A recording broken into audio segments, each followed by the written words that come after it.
আজকে স্নো পড়তেছে। আমি আজকে আসলে কোবেতে আছি। কোবেতে স্নো পড়তেছে।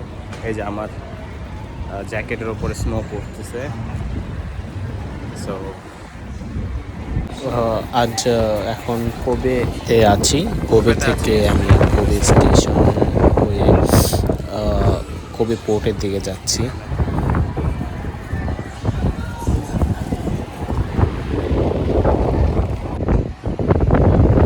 আমি এখন কোবেতে আছি আর কি। কোবে থেকে এখন কোবে পোর্টের দিকে যাচ্ছি। সো এটা হচ্ছিল -1 তাপমাত্রা এখন কোবেতে। সো স্নো পড়তেছে, প্রচুর বাতাস আশেপাশে। আমার আশেপাশে অনেক পাশে একটা ছোট্ট ছেলে আছে, ছেলেটাকে আনন্দ। তা আমরাও ছোটোবেলায় এরকম মানে কিছুতে বাতাস হলে ঝড় হইলে এরকম আনন্দ থাকতো। এখন আনন্দ পেতে গেলে অনেক কিছু লাগে, এখন অনেক সময় অনেক কিছু না হইলে আনন্দ হয় না।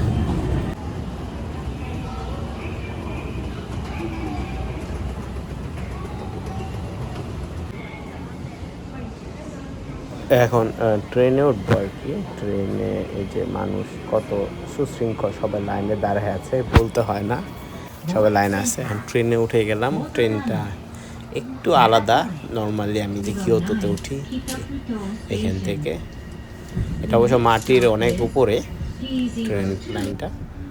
সো এই যে আমাদের ট্রেন যাচ্ছি।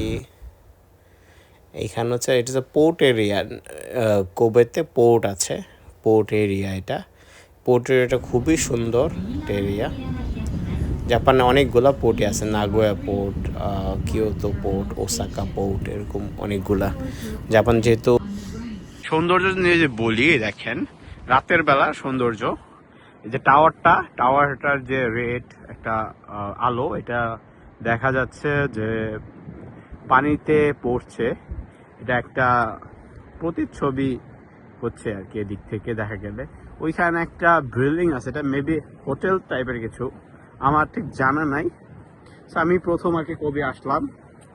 সো কোবের এইখানে লাইটগুলো যখন এই সমুদ্রে পড়ে তখন আসলে দৃশ্যটা অসাধারণ। এখন ঠান্ডার সময় পড়ছে, তাই সমুদ্রের কাছাকাছি যেতে আছি, তো খুবই ঠান্ডা বেশি লাগছে। এই সাইডে একটা রোলার কোস্টার টাইপ আছে। আর এইদিকে বলতে গেলে এটা কোবে সিটিতেই আছি আর কি। এখানে দেখেন আশেপাশে খুব বড় একটা জায়গা জুড়ে কোবেটা খুবই সুন্দরভাবে গুছানো। কোবে ছাড়াও নাগোয়া পোর্টটাও আমি গিয়েছিলাম, ঠিক এরকমই। এই জাহাজগুলা এখানে আছে কিছু। ওই সাইডের দিকে মাছ ধরার ব্যবস্থা আছে অবশ্য। এখানে অনেকে মাছ ধরে, এখানে বড়শি ফেলে মাছ ধরে, অনেকে ধরে নিয়ে যায় আর কি। সো কোবে সিটিটা, এখানে যদি বিখ্যাত খাবার হচ্ছে, জাপানের একটা বিখ্যাত খাবার কোবে বিফ, মানে কোবের গরুর মাংস। সো এই গরুর মাংসটা খুবই বিখ্যাত। রেস্টুরেন্টে পাওয়া যায়, খুবই দামি। যেমন ধরেন একজন মানুষের 5 থেকে শুরু হয়, 100 গ্রাম মাংস হয়তো বা 1-150 গ্রাম মাংস 5,000 থেকে নিয়ে শুরু হয়। অ্যাভারেজ 7,000 পাওয়া যায়, বাট নর্মালি 5 থেকে শুরু হয়। এবং এটা 1 লক্ষ টাকা পর্যন্ত আছে বিফগুলা। তো খুবই দারুণ টেস্ট। সো আজকের জন্য এই পর্যন্তই। আশা করি জাপানের অন্য কোনো শহরে নতুন কিছু নিয়ে কথা বলবো। Hello everyone. সো আজকে আমি আসি, পিছনে দেখা যায় কি একটা লাল বড় একটা টাওয়ারের মতন। সো এটা আসলে কোবে। আমি কোবেতে আসছি আজকে। সো ভ্রমণ উদ্দেশ্যে আর কি। সো কোবেতে আমার পিছনে দেখেন কি সুন্দর জায়গা। কোবে জাপানের একটা আসলে খুবই বলতে পারেন ইন্টারন্যাশনাল বা বিদেশি ফ্রেন্ডলি শহর।